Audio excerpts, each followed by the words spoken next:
আসসালামু আলাইকুম। বাঙালি ঘরোয়া রান্নায় স্বাগতম জানাচ্ছি চটপটে একটা নতুন ভর্তার রেসিপি দেখার জন্য।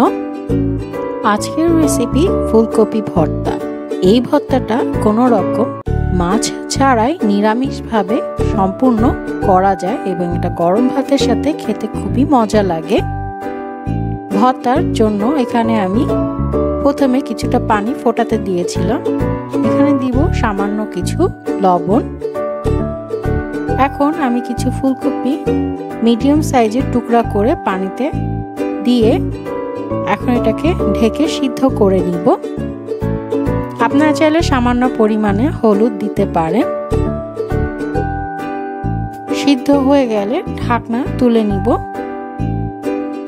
এখন এগুলো পানি থেকে আমি তুলে নিব একটা ঝাঁঝরিতে, যাতে পানিটা সম্পূর্ণ ঝরে যায়। একটা ফ্রাই প্যান নিয়ে সামান্য পরিমাণে সরিষার তেল দিয়ে কিছু শুকনা মরিচ আমি এখন ভেজে নিব।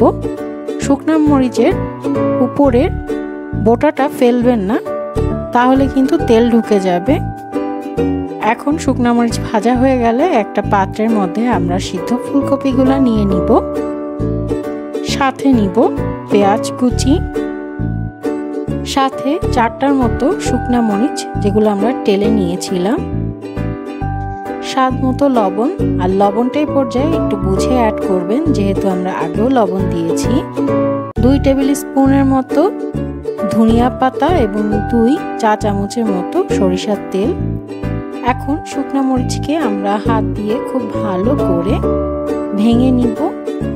প্রথমে শুকনা মরিচগুলো হাত দিয়ে খুব ভালো করে ভেঙে নেওয়া হয়ে গেলে তারপরে পেঁয়াজ ধনেপাতার সাথে শুকনা মরিচকে খুব ভালো করে মাখিয়ে নিব।